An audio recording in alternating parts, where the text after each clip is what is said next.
Well, welcome back, everybody, to the Take Care and Live podcast. If you haven't already, subscribe to the podcast. Love for you to be a part of the Take Care and Live community. Listen, we're going to dig back into our discussion or our series on momentum.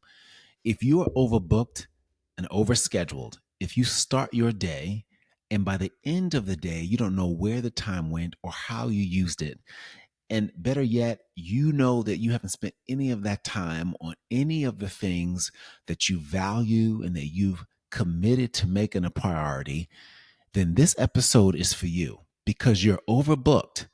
And because you're overbooked, you are feeling and being less valuable than you could be. Just a few weeks ago, I kicked off our momentum series by giving you a new definition, a refined definition for momentum that's actually based on what the term authentically means, scientifically and practically. And I describe for us that momentum is the determination to identify your most important goals and consistently dedicate the time, emotions, and tangible resources to them that you need so that they can propel you towards making progress in achieving those goals or that priority. And why do you do that? You do that so that you can expand your capacity in helping others reach their own. I define for us that momentum has a ripple effect, that it can go in the positive direction or negative direction. You're either going to be led by priorities that you set and hold yourself accountable to, or you'll be led by other people's priorities. And if you're going to delight in time rather than be mastered by it, you're going to need to take a hold of that momentum thief being overbooked as quickly as possible so that it doesn't own you anymore. There are some easy identifiable reasons why we're overbooked, some of which I'm going to share with you today that you will embrace and say, yeah, that's true. Others, you might agree, but it might make you uncomfortable to agree with me because you never thought of it that way. This episode today is intended to free you to make progress in that key value or priority or traction towards that goal that you've been that you've been neglecting and that you've allowed to get hijacked by everybody else's priorities. As someone who has spent a number of years developing leaders, particularly leaders who are in a particular sector, becoming school principals, I know what it's like to be overbooked because I've walked in those shoes. And so I'm going to give you some examples of that, but that doesn't isolate it to people in that experience because whether you're a stay-at-home mom or a neurosurgeon, you equally can have demanding schedules where you're overbooked and where things that matter to you most are becoming less and less a priority. And as a result, having less and less time committed to it, having less emotion connected to it, and fewer tangible resources dedicated to seeing that experience or that goal or objective achieved. So don't get discouraged and don't turn away from this episode simply because some of the examples I give you don't necessarily directly reflect your lived experience from the context of that particular job or that particular role or journey. But I want you to hold on to the reality that it is just a picture of what it may look like for you in your own life experience. Okay. Now, going back to this idea of being a principal, usually people who take on the role of principal, the job itself is a particularly demanding job. When you're doing that work, you are in the trenches and you are giving of your time in relentless ways that are not common to many people.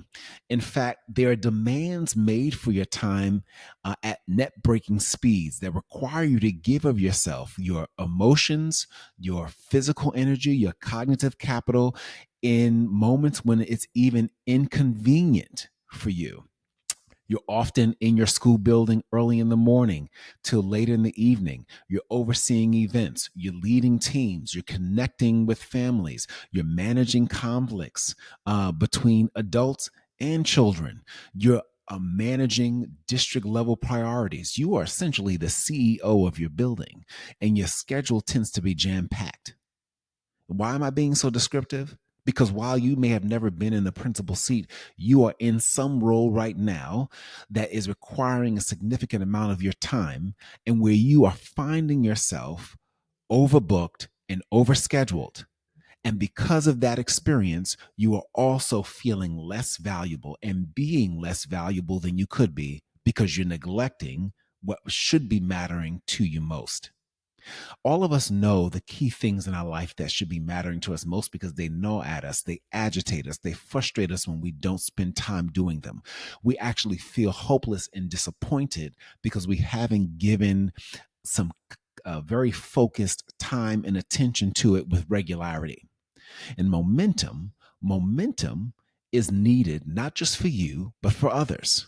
Momentum is not just about making traction in your own goals, but setting yourself up for experiencing what it's like when you've dedicated the time, emotions, and tangible resources towards something you value.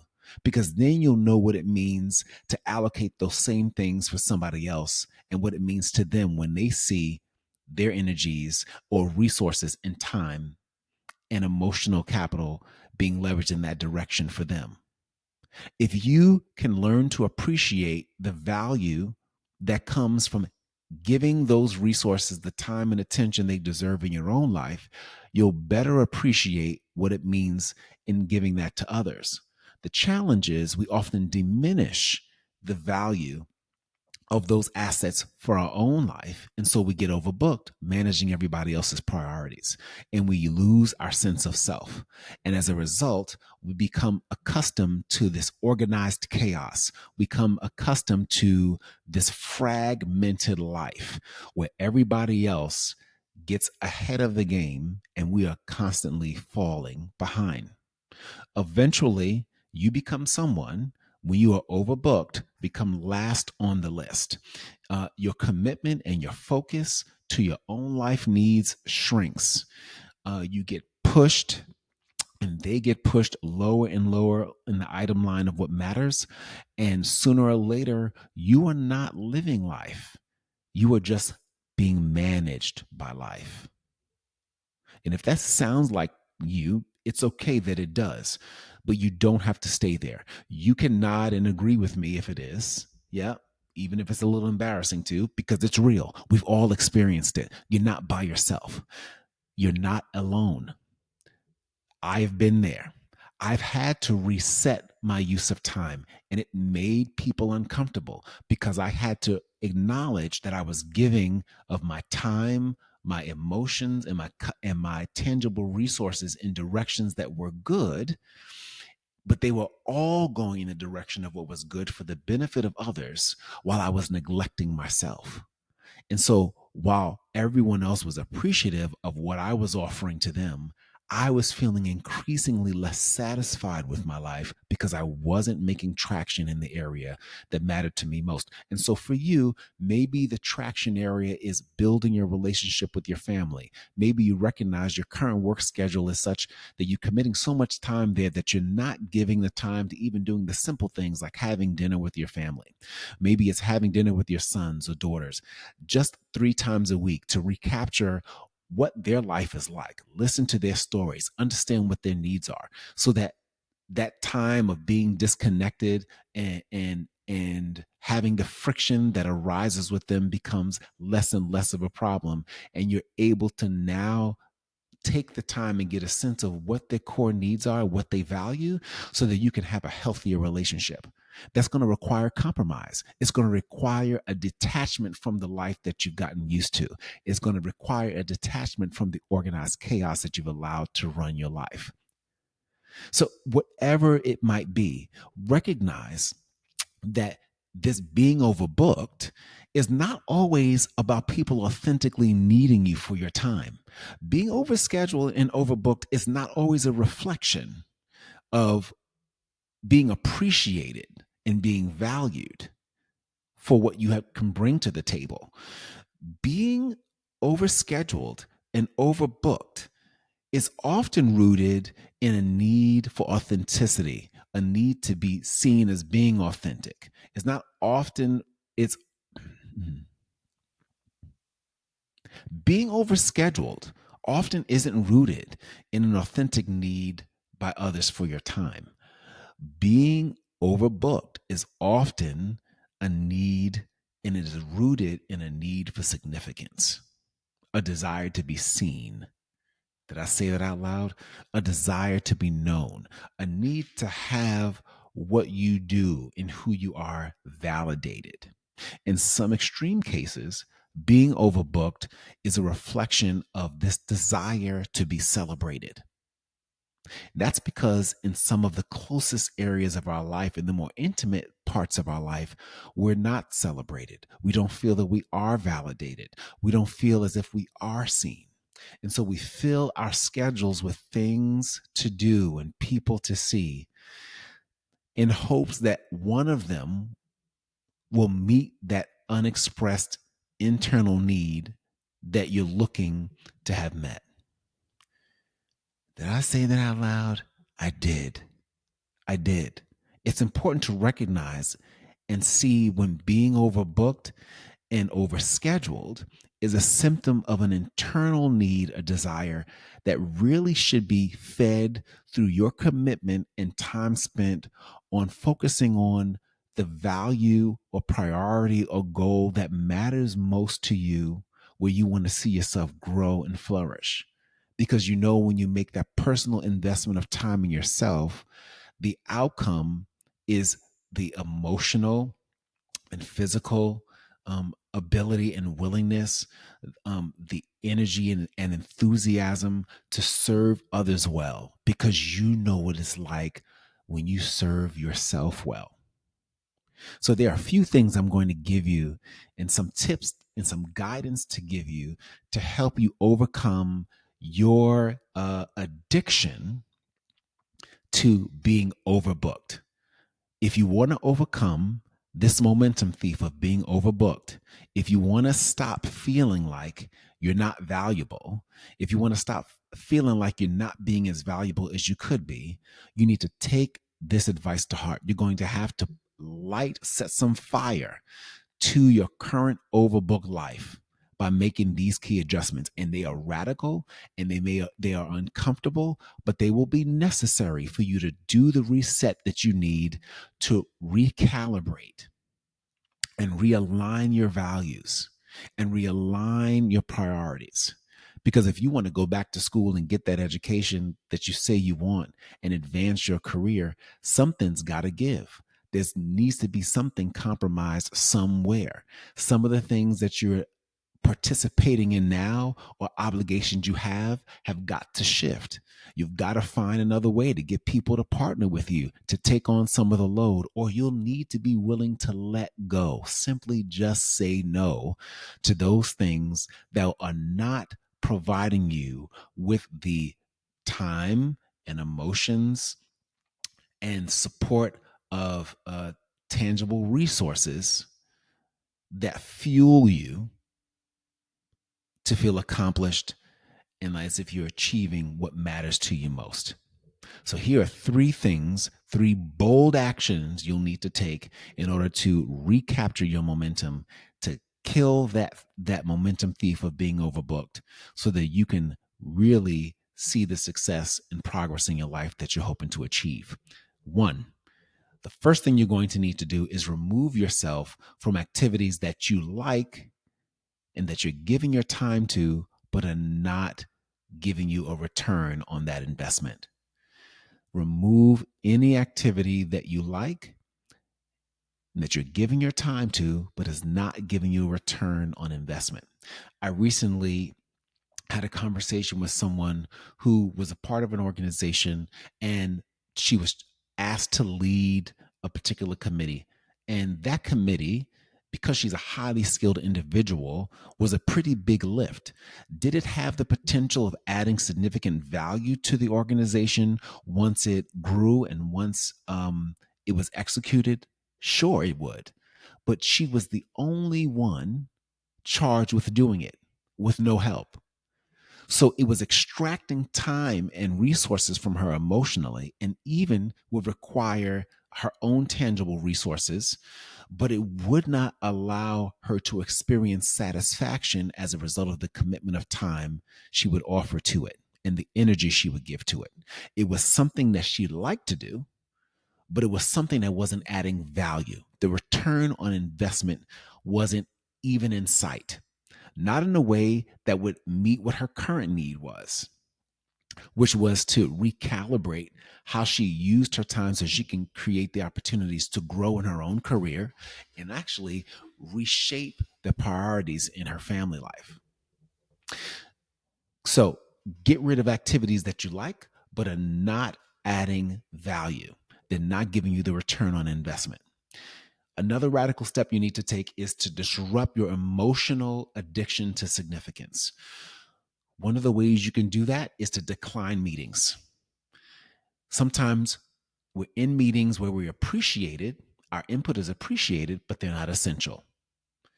Look at your calendar. Look at how you're using your time. Is there a meeting? Is there an ask being made of you to attend or be a part of something where your input would be appreciated, but it's not essential? If your input is not essential, get out of there. Find a way to get out of there. Preserve your energy, preserve your time, preserve your emotional energy, and preserve whatever tangible resources connected to what it would mean to give of yourself in that way so that you have the reserve needed to put it where it matters most. Because if you are trying to gain traction, traction requires force. Force is only possible with energy, with mindset, with capital, with tangible resources. You need things to move you. And if you don't have that present because you're exhausting yourself by extending in so many other directions, you will not be able to cultivate that momentum. So that's my recommendation for you. Number 2 is to disrupt your emotional addiction for significance by saying no. Get out of meetings that where your input could be appreciated but not essential. And if it's hard for you to do that, that's good, because it should make you uncomfortable. It should make you uncomfortable because you are shifting the status quo. You're realigning yourself, your behaviors, and your thought patterns to what's healthy for you to get where you actually say you want to go. Third, scrutinize your calendar of habits. You need to determine what it is you're doing and what is it is you're committing your time to from the moment you get up to the moment you're in your day that is actually supporting your momentum or diminishing it. I like to put it this way. In my book, The Momentum List, Rediscover How to Delight in Time Rather Than Be Mastered by It, I talk about one of the key practices in the strategies I offer for regaining your momentum, and that is to scrutinize your habits. Scrutinize your habits. What are the habits that really represent small wins for you, that ignite your focus, your vision, your creativity, and that will inevitably benefit others? If it's for you, it's taking your early morning walks or having your cup of coffee while everybody else is sleeping just to get centered and prepared for the day. Those things represent small wins. They represent the fuel that you need to help ignite the focus and the vision and the creativity that will allow you to add benefit, to be a benefit to other people because you've put yourself first. If there's no shame in putting yourself first. We're not talking about being selfish. We're talking about this notion of momentum being a resource that enables you to be selfless. When you recognize how to prioritize yourself around the areas that you know are the fire or service fire for your future, the future of your day, the future of your week, you understand what it is that for you is a non-negotiable, but that you have been neglecting. If you invest your energies in that direction, you will find that the fruit of that is the excitement and enthusiasm, the energy and the focus to give of yourself to others even more.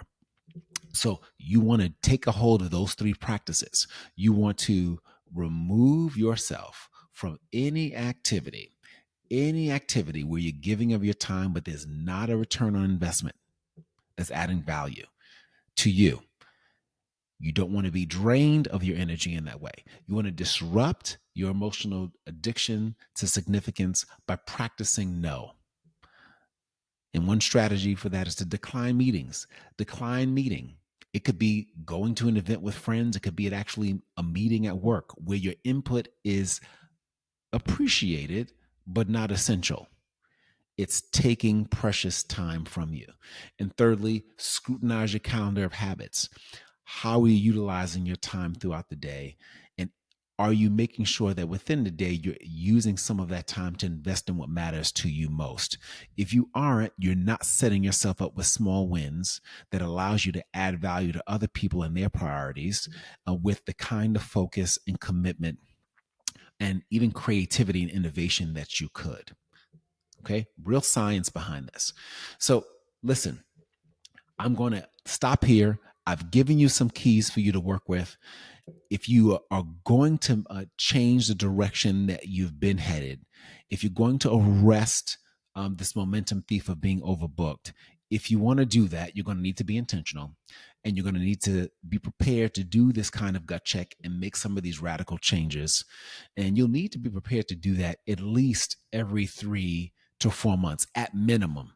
You really should be doing it regularly every month, doing a check on these things.